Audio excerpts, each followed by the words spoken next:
So let's talk about the exploration authenticity type, or the ENFP type in the Myers-Briggs system. This type is also sometimes called the champion. Now, before we really launch into this, I just want to make a note about who this webinar is for. I'll really be talking to three different kinds of people. The first kind of person is the ENFP themselves. So I'll be doing a lot of talking directly to those of you who are ENFPs. The second kind of person that this webinar is for are people who have ENFPs as friends and family members. So they're trying to get to know this type a little bit better. And the third kind of person I'll be talking to are the people who are just trying to get familiar with all of the 16 personality styles. So if I come in and out of pronouns, if I use you and they and we, that's because I'm talking to different types of people, but I will primarily be addressing the exploration authenticity style itself. So let's get right into it. As an overview, of all the types, ENFPs are the most energetic and inspirational. Even though other types may be quite influential, it's the ENFP that excels at creating excitement for a cause. So when they're at their best, ENFPs are on the leading edge of social consciousness. The distinctive style is producing interest through lots of positive energy. So ENFPs create interest and persuade through positive energy focused on a cause. But what can happen is that an ENFP that doesn't really have a specific cause themselves can get lost in a sea of them, and they'll have trouble knowing which cause that they should be crusading for. However, if they're at their best, they know where the cause is and they are totally directed for that. And people of this type, so those of you who are ENFPs, you'll probably recognize this, usually think of yourselves as intelligent and iconoclastic. So you're the rebels, you're the smart, cause-oriented rebels, and you develop unique habits and champion new ideas. You learn and teach through performance, and you generally sway other people to your side through artistic self-expression. So this is usually in like music, writing, filmmaking. There's a really big artistic component to this champion piece. And I just want to make a mention, it's really important to address that ENFPs learn and teach through performance. So this is really important for them to be able to feel free to not only express themselves, but learn and teach through this self-expression. So let's talk about who's in the car. Now, this is a companion piece to the PDF profile that you have, and you should be familiar with all of the different cognitive functions or mental processes that basically make up your personality type. But I want to break this down a little bit more so we can get more granular about what's going on inside your mind and what's really influencing your personality. So in the driver's seat is a process that is called exploration. Its technical term is extroverted intuition. So this is your driver or your flow state. What balances you out is what is in the co-pilot position, which is authenticity, or what is technically called introverted feeling. Now, directly behind the co-pilot or the navigator is a 10-year-old, which is the exact opposite of the co-pilot. So if the co-pilot is introverted feeling, its exact opposite is extroverted thinking, or also what's known as effectiveness. And then directly behind the driver is the 3-year-old of introverted sensing or memory. Now, what do these different positions do for you? How does this influence your personality? Well, in the driver's seat, exploration gives you an intense curiosity about the unexplored. Exploration loves to learn new information by being a maverick, right? I talk to a lot of exploration styles, and we basically have concluded that we're like the people with the machete standing in front of 6-foot tall grass. We love blazing trails. And I use the word we because I'm also an exploration driver, even though I'm not an ENFP. But I love this too, and I know lots of ENFPs who just love blazing new trails. And if there's a tiger in that 6-foot tall grass, tiger be damned. We're still going to go find and explore new territories and really push our boundaries. So this gives you a love of novelty and a love of learning new things through exploration. You basically see the world as a spider web of interconnected thoughts. So basically, this is your learning process. intuition is how you learn new information and understand it. And because it's extroverted, what you're basically doing is you're pattern recognizing by messing with your environment. And because you're messing with your environment and seeing all these patterns sort of emerge, you start to see how all these different components are connected to each other, even if other people miss them. So it's really easy for your brain to maybe take big leaps in logic and recognize how these two things, disparate pieces of information that other people might think have no relationship to each other, you realize how they're connected through the spider web of interconnected thoughts. I use the illustration of a spider web because it's kind of like a bunch of flies flying into a spider web at one time. The spider not only knows the location of each of those flies, but knows the relationship that each of those flies have with each other on the spider web, right? That's the sensitivity. And that's how you learn new information. A bunch of thoughts come flying at you, or a bunch of data and information comes flying at you. And you not only just see those little pieces of data, but you see how they're related to each other. And the exploration process kind of makes you a natural scientist. You experiment with the world, you experiment with words, you go out there and kind of push buttons, pull toggle switches, and you get new patterns that form because you're messing with your environment. You're willing to go to places that other people aren't willing to go to. So this turns the world into sort of a test iterate laboratory for you. And on some level, you're a natural scientist because you're willing to experiment and explore it. Now, this is your flow state. If you are not doing this often enough, you will become depressed. This is how you juice your batteries. So just remember, this is not a bad part of you if other people try to say it is, right? Other people might be a little intimidated by this part of who you are, or maybe a little fearful because it's like sort of the opposite of a safety orientation. But if you're not doing enough of this, and I mean, it could be as simple as trying new foods all the way up to world travel. If you're not doing enough of this, you will become depressed. However, it doesn't make you a complete person. This is how you interact with the outside world. It's extroverted. And it's how you understand and learn new information. It's your intuitive process. But to be a complete and whole person, you also need a way to interact with your inner world, and you need a way to make decisions or evaluate the information you're learning through your driver process. And that's what your authenticity navigator does for you. It's introverted feeling. So it's introverted, it goes inside and gets you in touch with your inner world. And it's a feeling process, which means that it's helping you evaluate information. So how does it do that? What does it do for you? Well, first of all, it makes you sympathetic to others. There's a phrase that the more personal something is, the more universal it is. And that is a concept that authenticity understands innately, inherently. It understands that if I'm having a deeply personal experience, I'm probably not the only one. Because this is kind of how people are, right? This is how people respond and react. So because you are so in touch with how things are impacting you on a personal level, you recognize how things are impacting other people, and this makes you sympathetic to them when you're really, really connected to this part of yourself. So even though exploration might be willing to push buttons, if you're using authenticity well, it's not willing to hurt other people in that process. This also gives you a gift of self-expression. Authenticity goes so deep that it oftentimes hits parts that don't have language. The only way to help express this or share this and be understood by other people is through mediums that are emotional, like music. So when we think of people who are very self-expressed, we think of people who are able to communicate their identity to others or their experience to others in a very poetic way. And ENFPs are naturally talented at this. They recognize that others will know who they are if they can perform it and replicate that emotion to the other person. So they are generally very gifted at self-expression.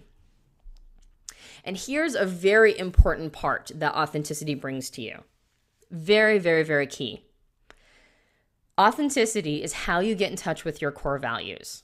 All right? That's where you find that inner alignment. When you get into that place that has core values and inner alignment, that's where you find your cause that must be championed. So most people of your type usually have a natural desire to want to be a champion of some sort. But the biggest problem they run into is they have so many different things that could be of interest to them, so many different things that they feel like they could do, that they get lost in this ocean of possibilities. And then they don't choose anything. And that makes them very unhappy, right? Because they want to be on a mission. They want to be doing something bigger. What authenticity does for you is it helps you evaluate your very specific criteria on what's important to you. So this is the piece you have to tap into if right now you're looking for your cause or mission. It's the authenticity part that tells you what's important to you. Okay, so that's the good news. Let's go to the backseat and talk about what might not be as good a news. Let's talk about the backseat drivers, or backseat passengers rather. So the 10-year-old position is the exact opposite of the co-pilot. And if the co-pilot is introverted feeling, then that 10-year-old is extroverted thinking or effectiveness. So this shows up for you when you are being defensive most of the time. Most of the time it shows up when you're being defensive. So the reason it shows up when you're being defensive, and I don't just mean like in an argument, when you're being defensive in an argument, I mean when the world is trying to give you pieces of information that you don't want to see. It could feel like an attack. It could feel like something that threatens something important, maybe hit your ego a little bit. And the reason why you go to effectiveness is authenticity requires you to go to a place that is deeply personal, right? And you might get in touch with a feeling or an emotion that is icky or doesn't feel good. So what will happen with people of this type is you will use exploration to form a pattern, right? You'll see something novel that other people don't see. But instead of asking yourself if this behavior is right, you'll go to effectiveness to say, okay, so I'm messing with the environment. What's the best way for me to get what I want out of the environment? So effectiveness is all about what works. And when people have it as a strength, they're usually pretty good at it, right? Do a lot of resource management and that sort of thing. But for you, it's just about getting what you want. So when you go to effectiveness, you can become manipulative, passive aggressive, or even a con artist to get what you want because you're so good at manipulating other people's emotions. And if you use authenticity just enough to manipulate an emotion, but then go into effectiveness to just try to get something for yourself, that's when you become a con artist. On the other side of this, even if you don't have, say, what could be defined as ill intent or selfish intent rather, not ill intent, but selfish intent, you might do the opposite. Because effectiveness is really good at resource management and because it's your 10-year-old, what tends to happen for people of your type is that you overcommit because you don't have great time management skills. It's really hard for you to determine, okay, how much energy do I have? How much, me time will I need? How many projects can I absorb? How much can I pile on my plate? And that's something that you're not naturally good at determining. So you might say yes to all sorts of opportunities because you're highly optimistic. And then once you get in there, realize you have massively overcommitted. And when that happens, you become overwhelmed. And generally, that effectiveness process gets really aggressive about it. It gets really angry, really aggressive, and tries to push its weight around just to get out of this situation. Okay, so that's on the bad side. But on the good side of the 10-year-old place, this is what gives you natural leadership skills. So you don't want to throw effectiveness out, all right? Effectiveness is a really important part of who you are. It's just you don't want to call upon it until you have pinned down that authenticity piece. So the way that it works for you is you build skill and development in exploration, which means that you pursue new novel concepts, ways of interacting.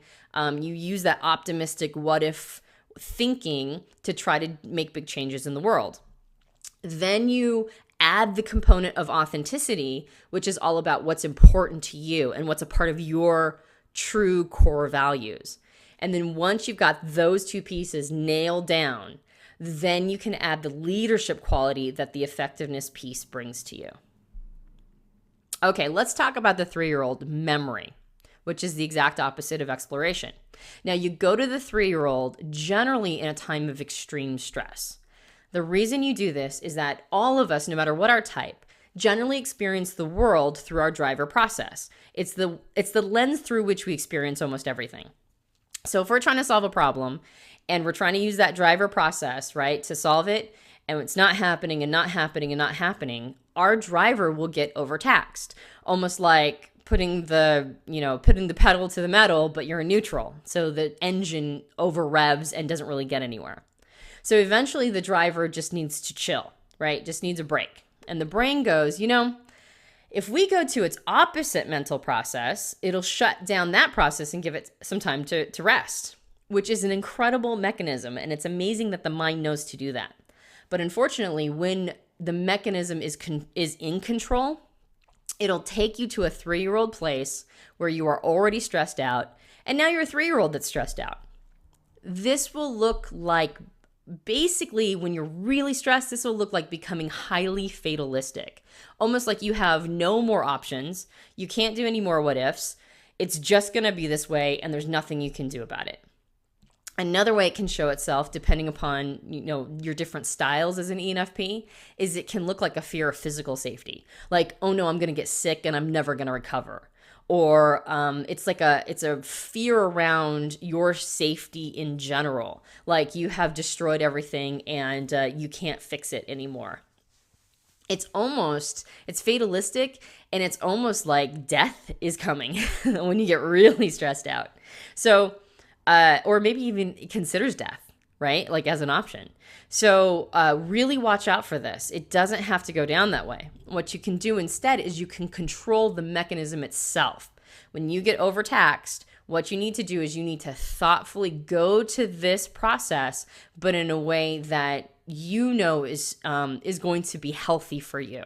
And you can de-stress by revisiting pleasant memories through either media or your personal journals. Now, one way that you can do this is, and I'm an exploration driver too, I go back and I listen to music from when I was in high school. Or I watch a movie I've seen a million times. Or I start to read a book or a story that is one that I've loved forever. Alternatively, you can go back if you're a person who keeps journals, which I recommend you do for your authenticity process. Go back and read journals. Just kind of get out of the moment of what ifs, right? Get out of big picture thinking and zoom in on sort of a quiet, basically an identity through experience moment. And what that means is memory is very much about understanding who you are from where you came from, right? And so if you can go back to your journals and kind of go, this is where I was, ruminate over that, kind of recognize who you've become since then, that's a great way to give your exploration process a break. So your aspiration is generally found in your 3-year-old as well. Now, the reason why this is your aspiration is you spend time trying to solve a problem that everybody else would be using the memory process to solve, but you can't really use memory because it's your blind spot. So there's a lot of problems that end up surfacing that you've got to solve in a novel new way. That becomes your aspiration. And so for people of your type, that usually looks like creating a cultural legacy that lasts. Because memory is all about the infrastructure, the traditions and infrastructure and maintaining the world. That's how memory works. It's all about red tape and making sure that we have an infrastructure that will keep human beings going. You're normally all about the novel and new. But what ends up happening is when you create a brand new way of doing something, a new system, a new paradigm, etc., eventually that gets integrated into culture and that becomes the new normal, right? So what you can do as an aspiration for memory is create a cultural legacy that becomes the new normal. It becomes part of the infrastructure, and it will last because it's got that infrastructural component behind it. All right, let's talk about your type in relationships. ENFPs generally connect with others through a sense of adventure and romantic optimism. Things are never dull with an ENFP. So what is romantic optimism? Well, people of your type have a tendency to be very idealistic and very optimistic. And you're very romantic at the same time. So when you engage in a relationship, you see the person as wonderful, you've got rose-colored glasses, everything in life is very romantic, and everything's going to be great. And you want to have a sense of adventure. So if you choose the right mate, this is a wonderful combination because, everything is beautiful, wonderful, romantic, like you basically teach through performance. And so you express your love, right? You teach the other person how much you love them through action, activity, and performance. And it's actually a wonderful thing. And your type is extremely inspiring, provocative, and influential. Amazing charisma, right? Your type has extraordinary charisma and can be very provocative, extremely. People are just drawn to you like crazy and inspired. If you use your talents for good, people can get really inspired to, to join your cause when you are on mission. On the flip side, if you're using too much effectiveness, you can be emotionally deceptive, using your natural charisma to manipulate and control to get your own way. Now, of course, the antidote is to get up into authenticity, but one of the best ways to truly practice authenticity is to be honest, right? To be honest with other people. Instead of people pleasing and going around and trying to manipulate and find loopholes to get what you want, and sort of emotionally manipulating the other person to give you what you want, tell them. Be straight up honest and tell them what you want. Listen when they tell you what they want, and then find a mutual solution. Find a win-win. There's a sense of moral flexibility that people of your type can have, and you want to avoid that moral flexibility for self-serving reasons. Now, this is not all of the people of your type, but it is common for people of your type to be financially reckless, spending what you don't have to feed your need for novelty. So if this is the case with you, if you're identifying with that, set up an accountability partner for financial, like a financial accountability partner or a financial advisor, and this will keep you from catastrophe.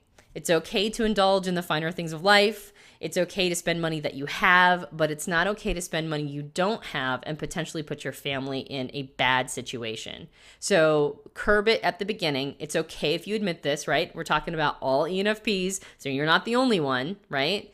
Now, when I say all, I don't mean every single last ENFP. There are a couple that are actually very good with their finances. But on average, most people who are exploration authenticity are not great at basically saving or using their money wisely. So if you're one of those, set up an accountability partner. Set up a way to make it so that you won't put your family in a bad situation.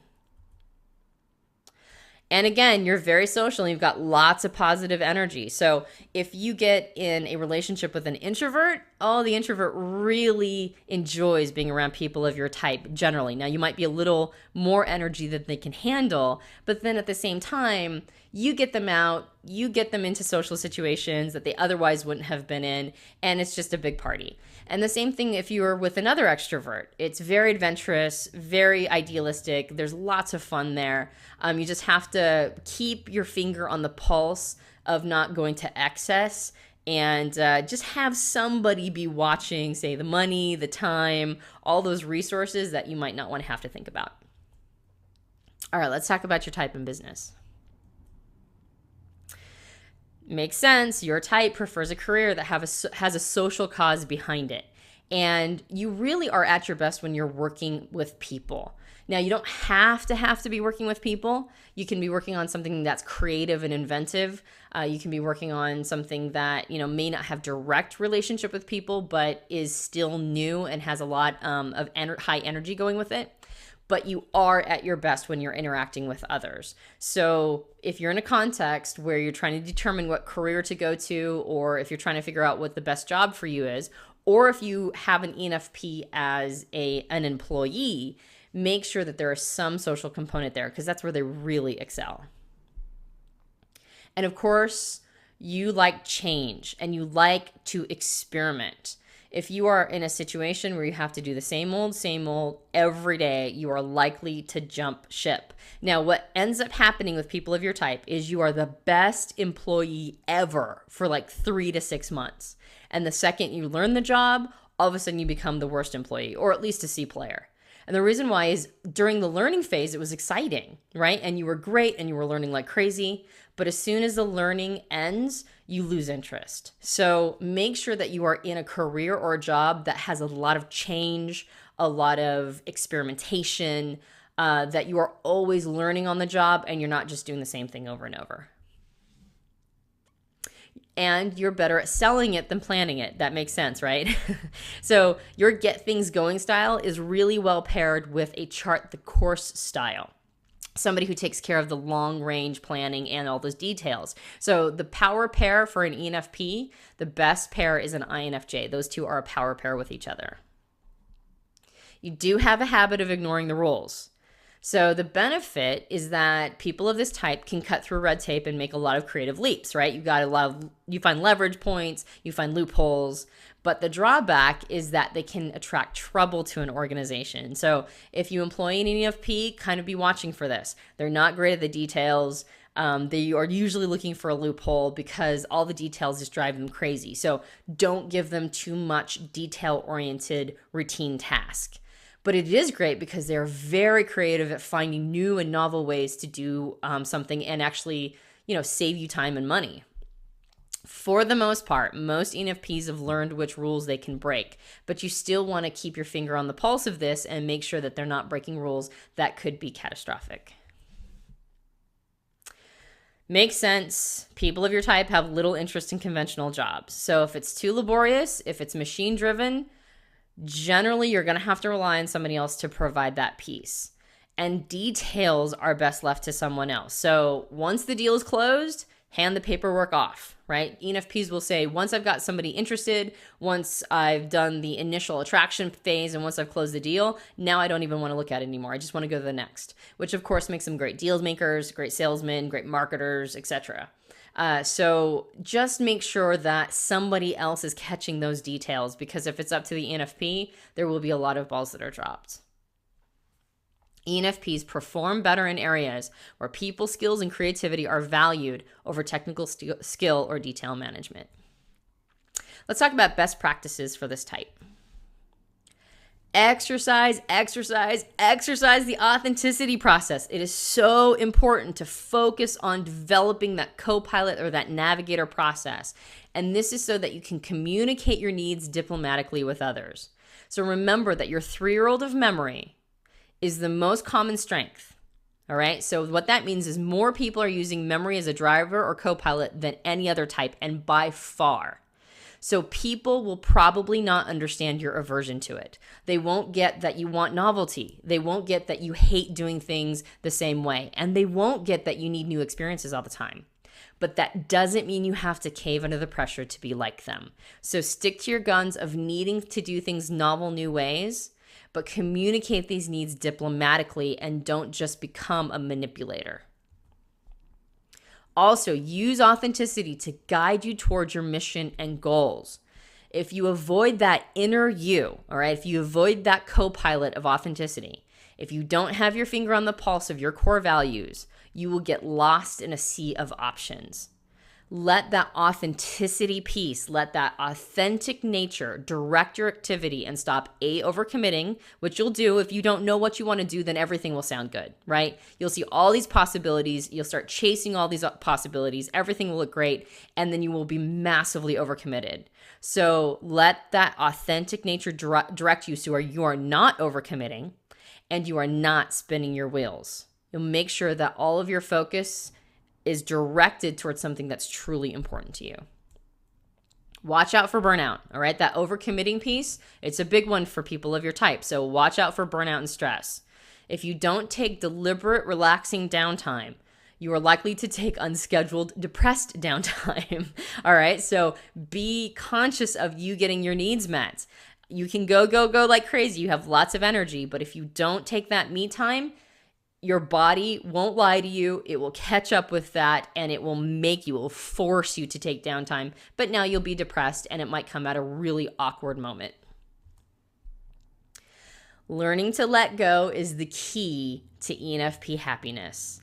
As the Tao Te Ching says, the master, seeing that nothing needs doing, leaves nothing undone. So what does that mean? It means if you're not attached to everything, if you're not attached to your outcomes, if you let go, then now you can come to your tasks with some freedom, right? It won't feel like you're bound and chained to them. You won't be neglecting duties because you're upset or resentful that you have to do them. You are directed on a path that means something to you, and then all of your tasks and duties will be something that you want to do, and you'll do them well. So thank you very much for joining me on the Exploration Authenticity webinar. And just as a note to people of your type, all of those who are ENFPs that are listening, I just want you to know how amazing you are and how important it is that you bring your gifts to the world. There's not very many people of your type out there, and you bring something that is so important. You help us question our values. You help us question the things that other people would never even consider questioning. You make sure that we are changing to catch up with new morality and new values. And that means we don't go stagnant. That means that we really truly consider our ethical place. And it means that we are persuaded to not just stay stagnant in our positions, but actually see what is possible and make sure that we're going out for what the next thing is. This is part of what keeps us evolving. And this is what helps us keep awesome as a human race. So thank you so much for what you do, and make sure you're bringing your gifts to the world because we desperately need it.